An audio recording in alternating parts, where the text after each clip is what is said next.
Hi everyone, it's Liam here from Rating the Races. So this is going out a little bit later than planned for Premium and Pro members. However, I did send you the email yesterday. There's no real changes to my selections. I'll just talk a bit further now about why I like each horse.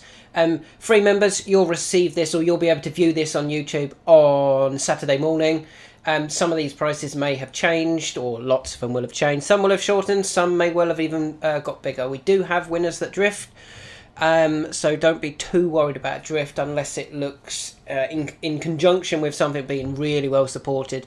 Then maybe we might have picked the wrong one. But let's go and have a look. We're going to look at Kempton and Warwick. Let's hope it's on.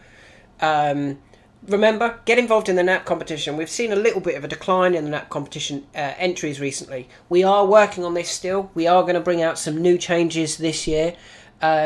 We're going to try and implement the ability to replace non-runners.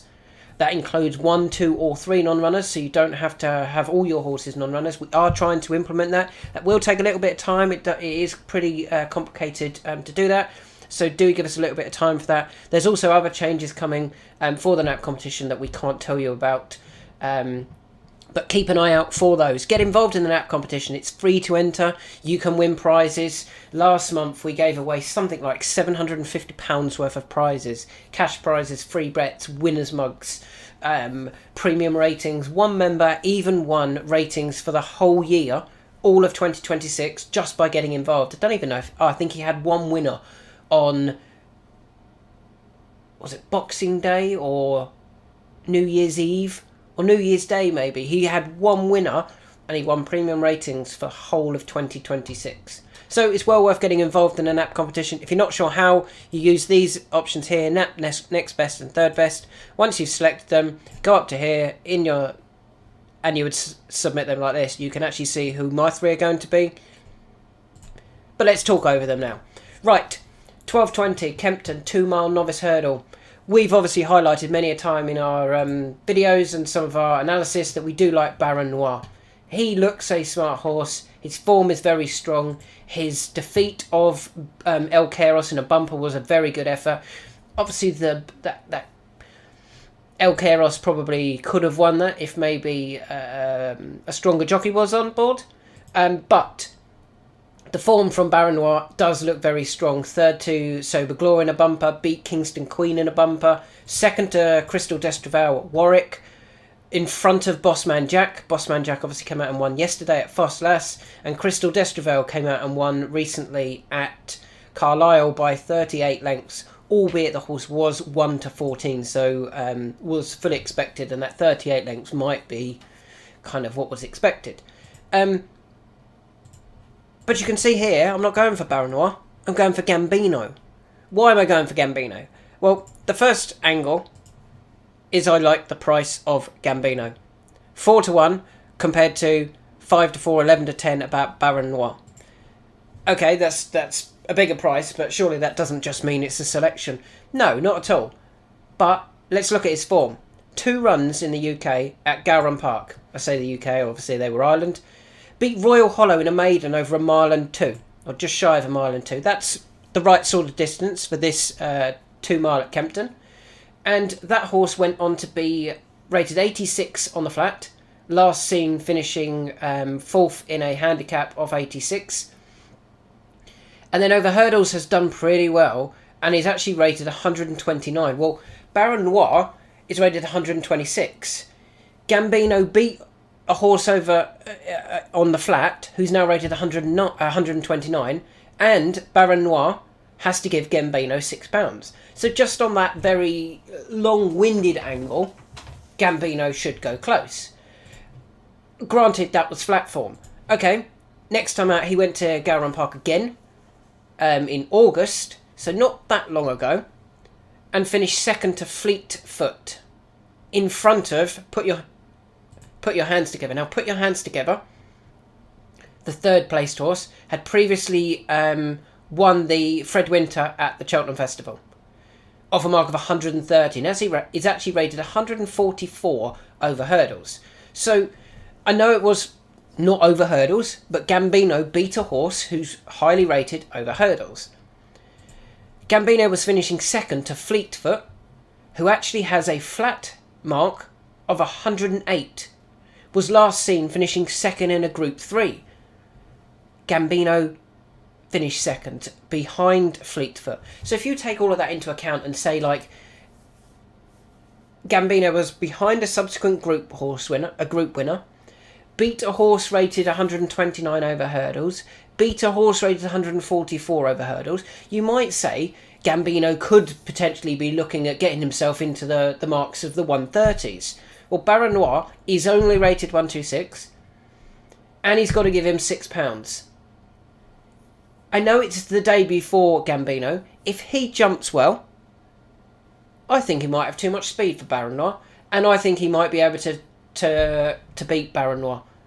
I'm quite keen on this Skelton horse. He's gone to the Skeltons as well. I do like that angle. Obviously, that's one of the other angles, actually. Baron Noir, when he finished second at Warwick, beat Bossman Jack, trained by Dan Skelton. Dan Skelton will have a really good idea as to where that horse sits, where Gambino sits compared to Bossman Jack. He'll also have a good idea where he sits based on Rialco. Rialco finished second to Sober Glory at Newbury. Back in third that day was Baron Noir. Back in fourth was Act of Innocence. It's actually a race I'm keeping an eye out for Rialco. I don't know what's going on with him. Hasn't been seen since that bumper. Has some really, really nice form. So Dan Skelton will have a good idea as to whether he can beat Baron Noir here. And I'm hoping he looked at the entries, went, who's going to be favourite here? Baron Noir, based on the form that they have. Is Gambino better than Rialco? I'm hoping he went, yes. Is Gambino better than Bossman Jack? I'm hoping he went, yes. And as such, he might go, well, we're going to have a really big chance here, and that's why we're going to run at Kempton. And as I said, he's available at 4s. I'm willing to take a chance on that. Off to the 12.25 at Kempton. I say off, it's stay at Kempton. 12.25. This is actually going to be my third best of the day, and this is one I'm pretty keen on, to be honest. Leader in the Park. I like this horse. I thought his effort last time out at Newbury was very good, and he got beat by a horse who was in good form, Booster Bob, who had previously won at Newbury. He beat Prairie Wolf, who went from finishing third there to win at Aintree. And he beat King's Threshold, who finished fourth at Newbury and went to win back at Newbury. 2 subsequent winners, and also a horse that was in a rich vein of form. That was what Leader in the Park had to run against. Nothing wrong with that, is there? And then we go, okay, has he been to Kempton before? Yes, he has, and he won. Okay, he only rated 120 that day. He's now rated 132, but I still think he's improving, and I think he's going to run a huge race here. I wouldn't mind him going forward, make most of the running, get them all off the bridle behind. You'll stay further. He's been over 2 mile 6 at Newbury. This is only 2.4 at Kempton, and just run them into submission. Ben Pauling actually had at least one winner today, didn't he? Follow Cato. I think that was his only runner of the day. It was indeed. No, he's not. He's got one more. How did that one get on? Black Swan Daru. Did that win? Just having a quick look on my other screen. Bear with me.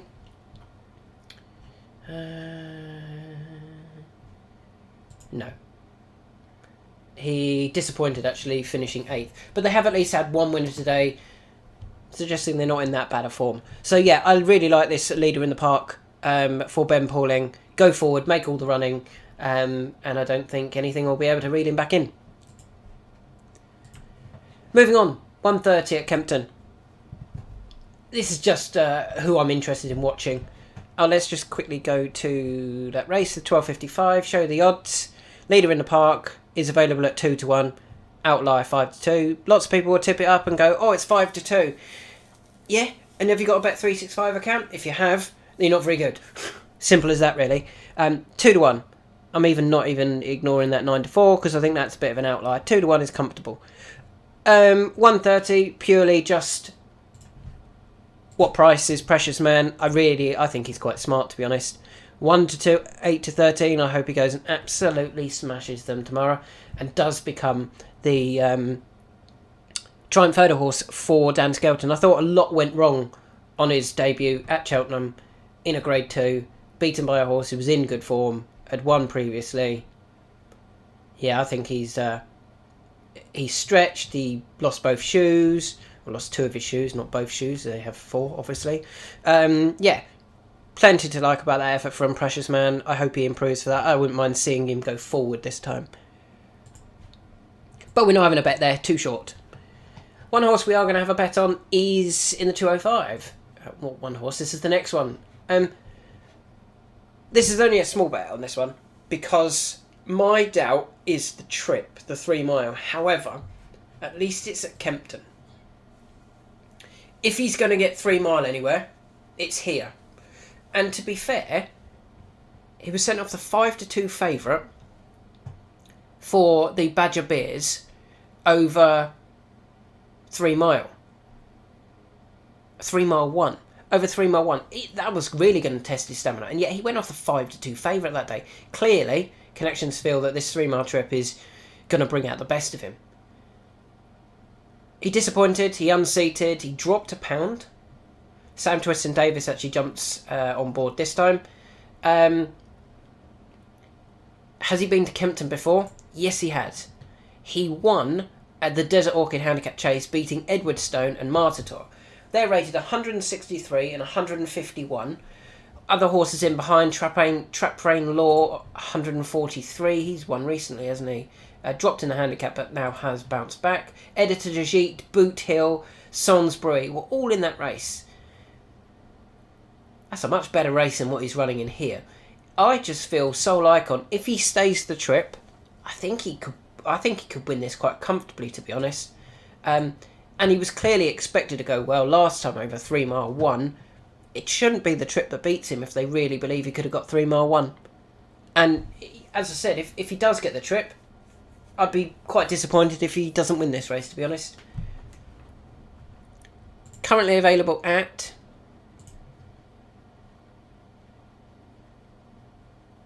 threes. I think I don't like the other 2 ahead of him in the market, the Doyen Chief and Welcome to Cartrice. I don't think they're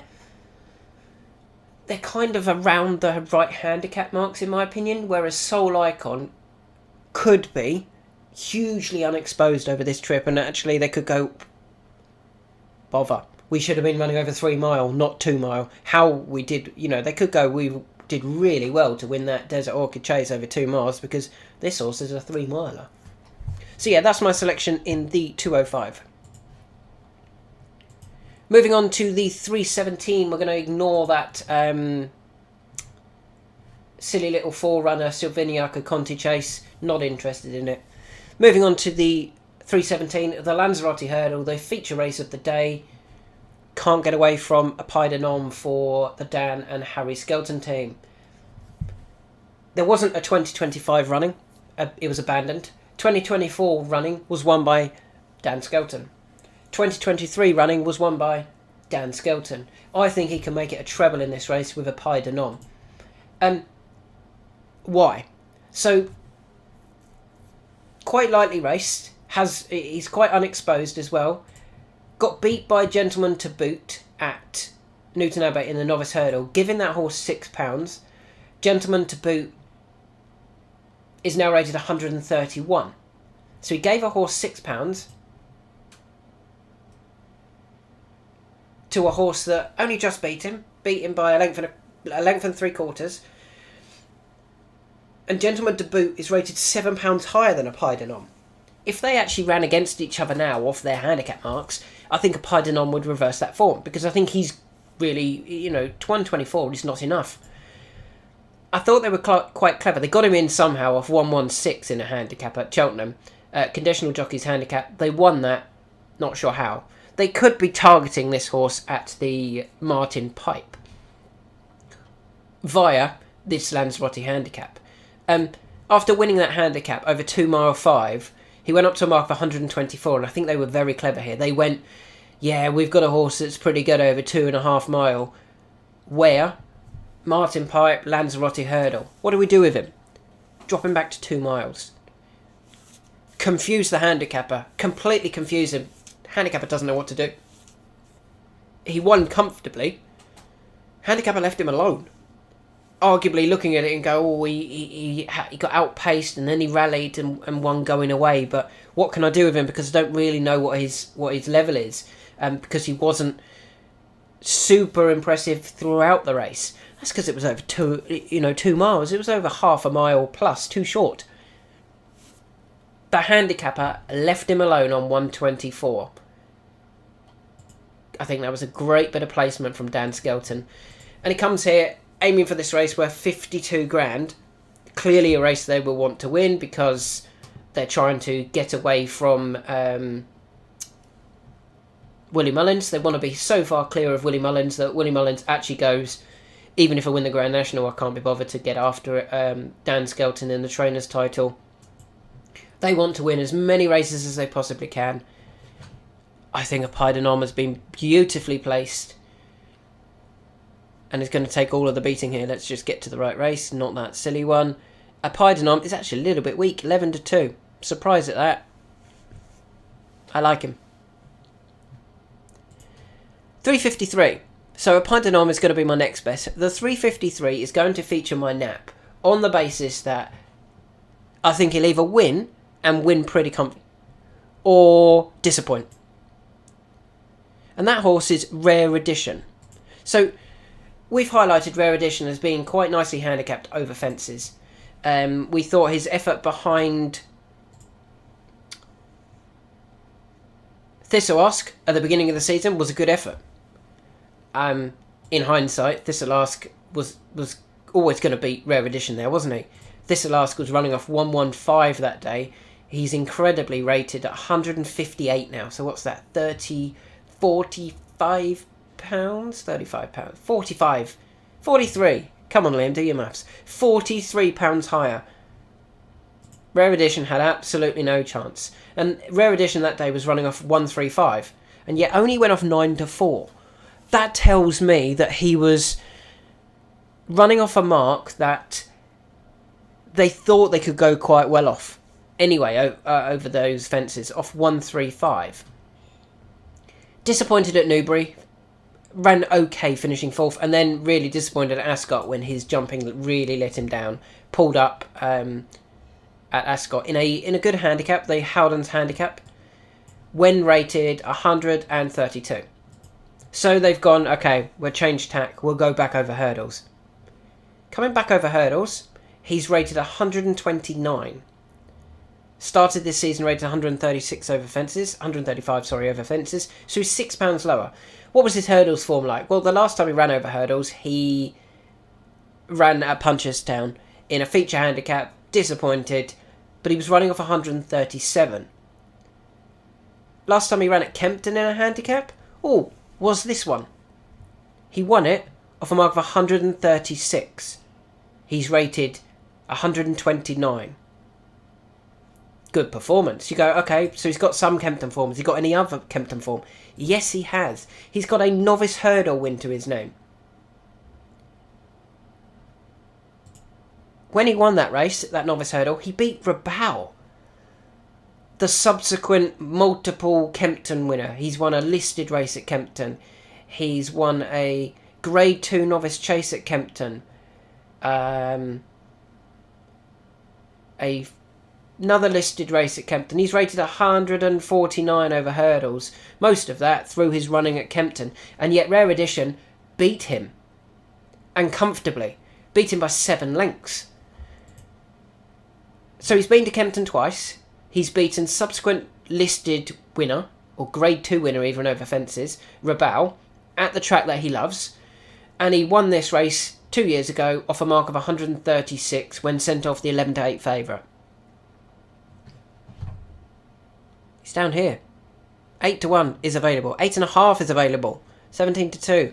8.5 to 1. 17-2 is available for a horse that won this race 2 years ago when sent off the 11-8 favourite off a, what was my maths? £7 higher mark. That's why he's my nap. He will either win or he'll disappoint. If he disappoints, they'll probably have to think about what they do with him. One thing I've even forgot to mention, his jockey claims 7. He's effectively running off 122. He won this race, as I said, off 136. He's effectively running off a £14 lower mark than when winning this race 2 years ago. That is crazy. As I said, I think he's either going to win this or he's going to disappoint. So that's why he's my nap for tomorrow. We then go to Warwick for the 255, the classic handicap chase. Look at, 8 runners. Surely that's not the classic handicap chase. Where are all the rest of the runners? There aren't any. That's it. 8 runners for a classic handicap chase. Hugely disappointing. The race before has 18. A 0 to 110 handicap hurdle got 18 runners. The classic chase over 3 mile 5 got just 8. Really, really disappointing. So, who am I going for? Joyeux Machan. Could well be the outside of the field. Actually, the outside of the field should be Nassalam. I don't think it's soft enough for Nassalam. I think he wants heavy. I don't think it's quite going to work for Nassalam. Joyeux Machan is very similar to Deafening Silence in that he's nicely handicapped, just needs to put it all together. And they're doing a similar tactic that they did with Deafening Silence. They're trying him. They tried Deafening Silence over 3 mile 5 in the Welsh National, and he ran a cracker. Finished 3rd, beaten by 2 very good staying handicappers.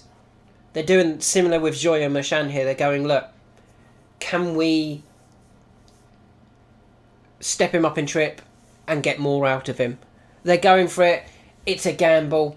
It's a bit like Rare Edition in that I either think Joyeux Machan is going to go very, very close here or finish out the back and maybe even pull up.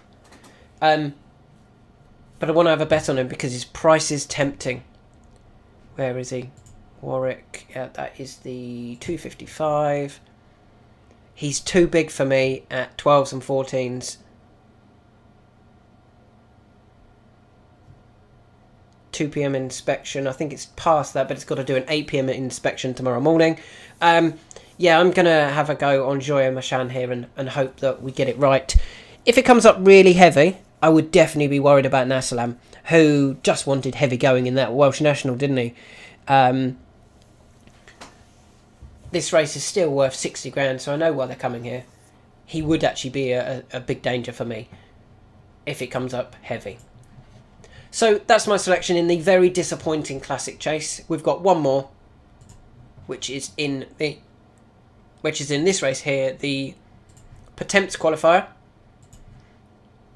And our selection is Lord Snooty. We highlighted this a few days ago. We've highlighted this many a time, actually. We really like Lord Snooty. We think there's plenty of potential in this horse. Just keeps missing time, keeps getting injured.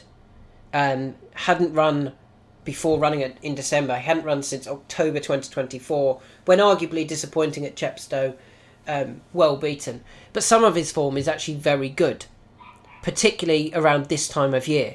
He was second in a Pertemps qualifier back in February 2024. He was rated 122 that day. He got beat half a length by Cuthbert Dibble. I thought he should have won that day.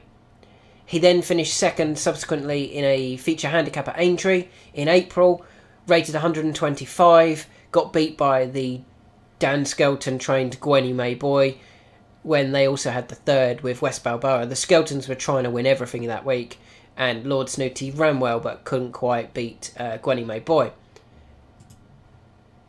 They're back over this 3 mile trip. You can forget his last run. It was over 2 mile 5 at Ascot. It was his first run back, clearly being given a nice prep run or a nice return. He steps up to 3 miles now. He dropped in the handicap back to a mark of 123, which is only £1 higher than when running really well at Haydock, and actually £2 lower than when running really well at Aintree. And also, it's at Warwick. He's been to Warwick before. He ran in a 3 mile 2 handicap hurdle, a long distance hurdle. They don't often get 3 mile 2 handicap hurdles, but he ran here over 3 mile 2 on soft ground, and he won. Okay, that was off a lower mark. That was off 112. It wasn't off a crazy much lower mark. It wasn't like he was winning off 112 and he's now rated 140. He was winning off 112 and he's now rated 123. So he's only £11 higher. He was a 5-year-old that day. He was actually a very impressive winner.